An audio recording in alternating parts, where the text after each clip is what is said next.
All right, everyone, this is Dennis, New York Giants Straight Talk, powered by Online Big Blue LLC. Want to talk about training camp, want to talk about day uno. Literally just got back, drove to training camp last night, hung out a little bit at the hotel, went over there at 8:30 in the morning, sat in those wonderful seats and watched the Giants kick off the 2025 training camp with, it was a fun time. I mean, it's good to get football back. It's good to finally be working towards something. And that working towards something is that August 9th game in Buffalo. There was a press conference that Joe Schoen and Brian Dable had. I don't know if I want to get into 100% into the press conference, but people are kind of thinking that Brian Dable's opening the door for Jackson Dart to have more of a workload. He spoke multitudes of times of Russell Wilson, the starter, but the Giants head coach, well, he didn't say such thing as that the number 2 position was set in stone. He basically says we're going to go out there and practice and the guys are going to compete. The roster will be set when the roster is set. Oh, Fat Dable is back. I'm going to show videos all through this thing because I recorded a whole bunch of videos. Is there anything to get excited about today? Is there anything to be in panic mode about today? No. I mean, if you're going to live and die on every throw or every misstep or every great play, you're going to have a long training camp. I think the idea of the training camp is to get the repetitions, to see who can win the spots, to see what we can do. Because really, we didn't see a lot today. We saw some like 7-on-7 drills. We saw Jackson Dart at the quarterback position. Jackson got a little bit of a rude awakening to the NFL. And I know he's been in camp for a while though, but he threw a horrendous interception. I mean, that interception, as you can see, went all the way back to the treasure chest. I don't think he saw the other man. I just think he was kind of locked onto his primary receiver, and he did that a little bit today. And again, it's nothing to be concerned about. It's day one, but Jackson Dart looked like a rookie. He did. Remember back in the day when Daniel Jones, everyone was oohing and ahhing about Daniel Jones. Oh, wow, look at all those wonderful plays he makes during training camp against the All Shorts team, because you can't hit anybody. There was a multitude of occasions where quarterbacks for the Giants, looking at Jameis Winston, Russell Wilson, and Jackson Dart, and Tommy DeVito, held on to the ball way too long because there's no sacks, there's no contact, and still couldn't complete the pass. Cam Scatterbo actually had a pretty nice little day for himself. He caught a couple balls. He broke some tackles. Good first day, good first impression. But like I said, Jackson Dart looks like a work in progress. Jackson Dart, to me, from what I'm seeing, going against all the veterans, having everyone in camp, looks like a rookie corner. Looks like a rookie corner that came out of a Lane Kiffin system. You have to be concerned that he did have issues locking on to primary targets. He did have some nice completions as well, but like I said, he did have that one that ran all the way back to the treasure chest. Yes, and they had the fucking treasure chest on the sidelines. I was like, oh dear Lord, my Shane Bowen my spidey senses for Shane Bowen are I mean, I don't know. I don't know what else to tell you with that. We got to see the dynamic trio: Kayvon Thibodeau, Brian Burns, and Abdul Carter. Interesting. They had some snaps early on where all three of them were on what I would proverbially call the first team.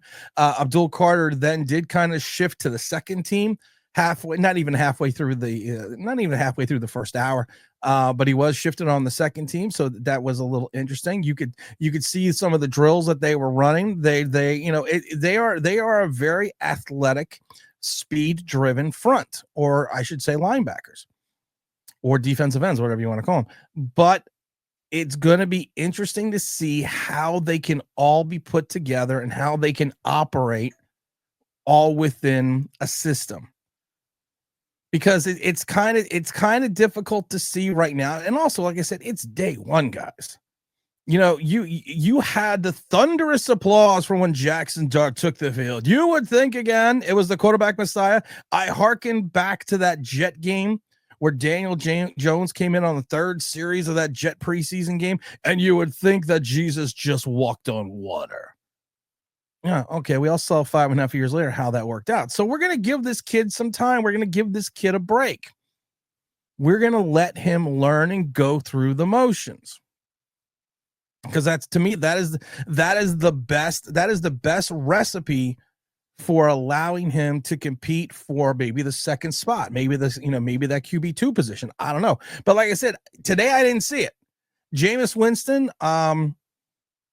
boy, you know what?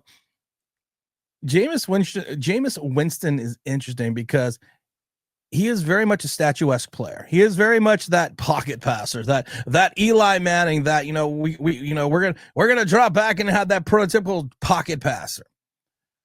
Not much mobility. He also had some issues finding the open wide receiver. And like I said, I'm not gonna be like, oh, it's so crazy. No, it's day one. Theo Johnson, the tight end, man. I'm going to tell you this. Theo Johnson looked to me that he grew like 7 inches. It's literally saying he looks like he looked like he grew like 7 inches. I'm reading this, though. It says New York Giants Malik Nabers says eventual surgery for his toe issue has been discussed. The second wide receiver believes that he's managing well and is a full participant in training camp. Okay, let's see. Malik Nabers Wednesday appeared to not rule out the possibility of this right toe will be practice. Right now, I'm focused on getting ready, getting into the season, looking for him to be out there with guys. I feel good out there, and I feel good running. Nabers also, there's been talk about the surgery, but he's managing it well. Well, I evidently missed that story. Nabers was out in the field. I did see him. He practiced in full as the Giants held their first training camp practice. The toe is good, he says. I'm running out there and I'm feeling good. Now, certain Giant fans are going to take that and go, oh my God, he's going to have surgery. Just relax, guys. It's day one. But Theo Johnson, though, man. Theo Johnson to me looks like he grew 5 inches. And I think that's a good thing for him because he looked fluid on the field. He looked good on some of his routes. I have to give him full credit for coming in. He looks like he has come into camp ready, and he is coming to camp looking like he's gonna do something. There was a nice pass from Jart to Theo Johnson. That's the reason why I brought it down. Dante Banks actually had a really nice play against Nabers on a fade route from Russell Wilson in the end zone, which was a good play. It was good to see Dante Banks get in there. And like I said, I also found it interesting that, Cam Scatterboot caught a nice pass, took it in from Jameis Winston, did a little pinball, but again, it's no big deal. It's camp, guys. It's camp.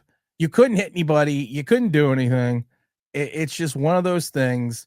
Let's see. Tibbs. I mean, like you said, Tibbs had his way at times with James Hudson, so that's to be expected. We saw Evan Neal again getting work at the right guard position with the first team, so that may be something we gotta take a look at a little bit. But again, like I said, it's day one. Dante Banks went to the CB2 position, I believe it was, at the second period of training camps. That doesn't mean anything. Okay, it is what it is. We're fine.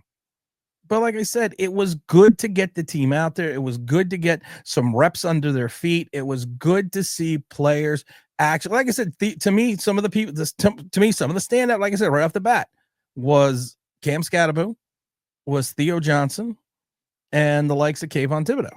Some people that I thought maybe had, like I said, were not impressive day one would be Jackson Dart. But like I said, it's day one. Let's go past day one. Let's get into day two. Let's get to that August 9th game and see where we're at. And let's take a big pill. Let's relax, have some fun. Hopefully you enjoyed some of these highlights that we had playing out through the video. And again, this is Tim's New York Giants Straight Talk. Like, subscribe. Do me a favor. Click on the notifications, but make sure you click on all notifications because something happened with YouTube. So you have to go back now and click on notifications, click on all notifications. So please do that for me as well. And again, we'll have that live stream on Sunday. I'm going to probably go back out to camp again. So make sure you stay tuned for that. And as always, don't forget to like, don't forget to subscribe, don't forget to ring that bell because you want to know why. That'd be awesome.